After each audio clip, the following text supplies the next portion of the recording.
ईश्वर की कृपा और मरियम की मध्यस्थता से आप सभी को जय यीशु। मरियम का जीवन नम्रता, सेवा और ईश्वर के प्रति पूर्ण समर्पण का जीवन है।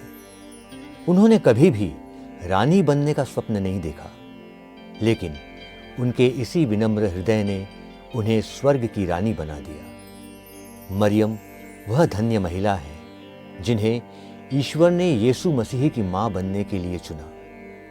बाइबल में जब स्वर्गदूत गाब्रियल मरियम के पास यह संदेश लेकर आए कि वह एक पुत्र को जन्म देंगी जो परमेश्वर का पुत्र होगा, तो मरियम ने बड़ी विनम्रता से उत्तर दिया, देखिए, मैं प्रभु की दासी हूं, जैसा आपने कहा वैसा ही मुझ में पूरा हो।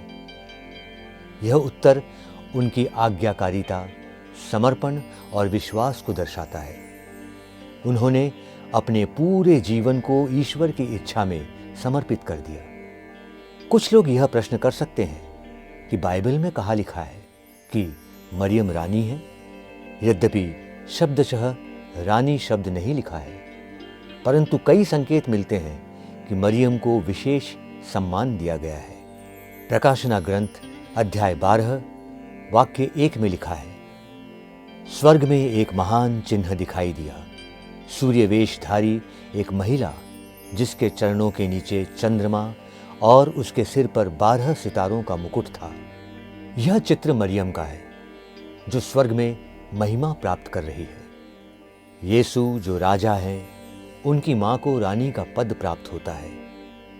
पुराने नियम में भी जब कोई राजा गद्दी पर बैठता था तो उसकी मां को रानी मां, क्वीन मदर कहा जाता था, जैसे कि सुलेमान राजा और उनकी मां बतशेबा। कलीसिया ने 1954 में पोप पायस 12वें द्वारा आधिकारिक रूप से 22 अगस्त को क्वीनशिप ऑफ मैरी अर्थात मरियम के रानीत्व का पर्व घोषित किया। इस पर्व का उद्देश्य यह याद दिलाना है कि मरियम न केवल यीशु की माता है, बल्कि वह स्वर्ग की रानी भी है। जैसे यीशु हमारे उद्धारकर्ता राजा कहलाते हैं क्योंकि वे हमारे पापों से मुक्ति देने वाले हैं, वैसे ही मरियम रानी कहलाती है क्योंकि उन्होंने उद्धारक को जन्म दिया। मरियम का रानीत्व किसी राजसत्ता या शासन की तरह नहीं है। उनका रानीत्व प्रेम, दया, करुणा और मध्यस्थता का है।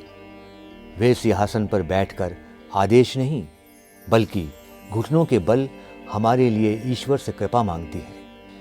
मरियम को रानी कहने के पीछे 5 मुख्य कारण माने जाते हैं। ईश्वर की माता होने के कारण, यीशु राजा है और मरियम उनकी माता है।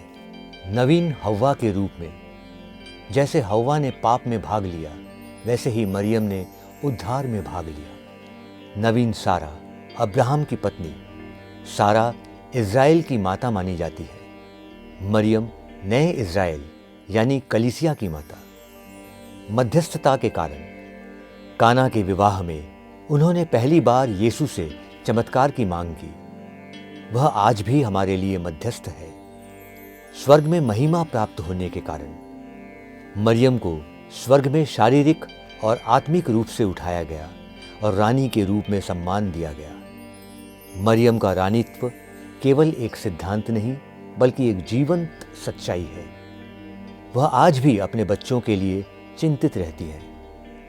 जब हम संकट में होते हैं, जब हम टूटते हैं, जब हम पाप में गिरते हैं, वो हमें संभालती है, मार्ग दिखाती है और यीशु से हमारे लिए कृपा मांगती है। उनकी मध्यस्थता हमें आशा देती है। कलीसिया के कई संतों ने यह अनुभव किया है कि मरियम की शरण में जाने से चमत्कारिक सहायता मिलती है। संत बर्नार्ड कहते हैं, यदि तुम भटक गए हो तो मरियम को देखो, यदि तुम शंकित हो तो मरियम को पुकारो। आज के समाज में जब परिवारों में प्रेम की कमी है, जब युवा दिशाहीन हो रहे हैं, जब वृद्धजन अकेले हो रहे हैं, मरियम की माँ जैसी उपस्थिति हमें सहारा दे सकती है। वे हमें सिखाती है, माँ बनना केवल जन्म देना नहीं है, बल्कि प्रेम और त्याग करना है। एक रानी होने का मतलब दूसरों की सेवा करना है। न कि उन पर शासन करना है। धर्म का मतलब नियम नहीं बल्कि संबंध है, ईश्वर से और एक दूसरे से। मरियम केवल यीशु की माता नहीं बल्कि हमारी भी माँ है। वे स्वर्ग की रानी है लेकिन हमारी जमीन की भी मार्गदर्शिका है। आज जब हम उनका रानीत्व मनाते हैं तो आइए हम उनके जीवन से प्रेरणा लें। उनकी नम्रता, उनकी आज्ञाकारिता, उनकी करुणा और उनका विश्वास हमारे जीवन का हिस्सा बने। मरियम रानी से हम यह प्रार्थना करें कि हम ईश्वर की योजना को समझें और स्वीकार करें। हम पवित्र जीवन जीने का प्रयास करें और हम उनके माध्यम से यीशु के पास पहुँचे। जय मरियम रानी की।